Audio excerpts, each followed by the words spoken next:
Okay, so what's the point? The point is, today we're going to talk about 3 ways to block and protect your head. Now the whole idea is, how do you block wild punches and straight punches? Well, we're going to discuss that today, and I'm going to give you 3 simple systems to do that. The first one is called the shell. So you've got your hands up, and your fist should be roughly around about the corner of your head. Where roughly the temples are, well, this is your temple here, this is the hard part of your head. So you keep your fist up there, you keep your elbows in nice and tight, can you see that? So when the punch comes in, essentially, if it's a straight punch, you're going to rotate and drive the elbow forward into the strike, and then you rotate the elbow forward into the strike again. So as the punch comes in, you're cutting, go again, cutting, go again, cutting, very tight. Now, give a quick point with this, which is one of the things I mention all the time. It's not a good idea to turn into it, because as you turn into this, it tends to open up this space here. So if he's spinning, bang, around the other, clubbing around the other side, what's going to happen, or likely to happen, is the guy, obviously, if you're turning this way, can crack you that way. So that's one of the ways that I prefer to teach. Is a nice tight cover, use your elbows, use your elbows. The good thing about elbows is that when you get them into play, bang, they not only smash, but when people are changing angles, they're also quite violent weapons to cripple and smash hands, so quite effective. The second version, which I find works really well, is a shield. The shield is simply where you lift your hand, but there's a difference, and this is the points I'm trying to really get across. The difference is where the hand goes. With this one, the hand is glued to the side of my head, as I said, to the horn of my head, and my elbow's in here. With the shield, the hand goes all the way, can you see? It goes all the way to the side, okay, to the back of my head. So it's a nice tight cover, and I keep my chin down.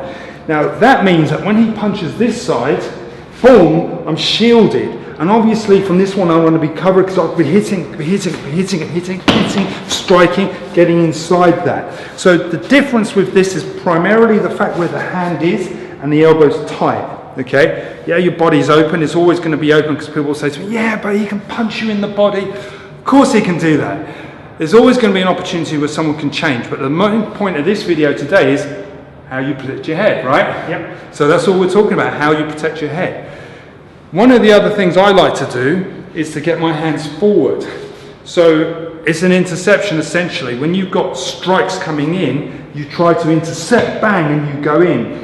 If you learn the other systems of covering, which is basically to shell, okay, to shield, then you've got this, it's not a million miles away to be able to cover and learn to go in and combine the two.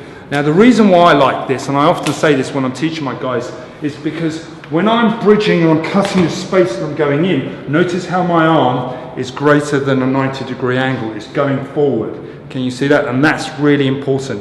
Where you make contact is not as important in terms of you don't have to worry too much about being on the wrist. I've spoken about this before.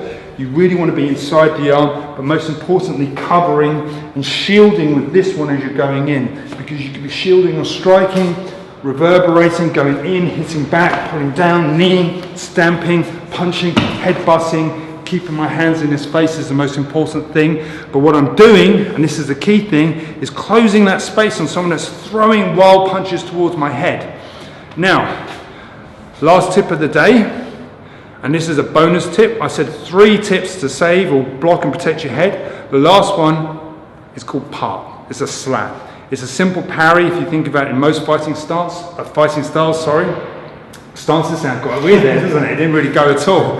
As a punch comes in, you can use this hand to protect your head. I personally don't like it. I'll explain it on another video in another time. But basically, you can cover this way. And there is a time to use it. And that's what I'll discuss later. So generally, to protect your head, just to recap, you can shield. Boom, remember the point is where your hand goes. In this case, the hand goes to my temple. Okay, or you can actually, that was wrong, wasn't it? Have a shell. Okay, you can shell, that's right. So you can shell, okay, which is basically tucking in, covering up, keeping your chin down as usual. You can shield, okay, and then most importantly, you can hit forward, you can intercept, so you can go in, shut the space down. And when you do that, and this is the most important thing when you do that, from this position, you can cover up on this side or you go in, but either way, you keep your chin down and cover and protect your head. Thanks for watching. Hopefully you picked some points up today.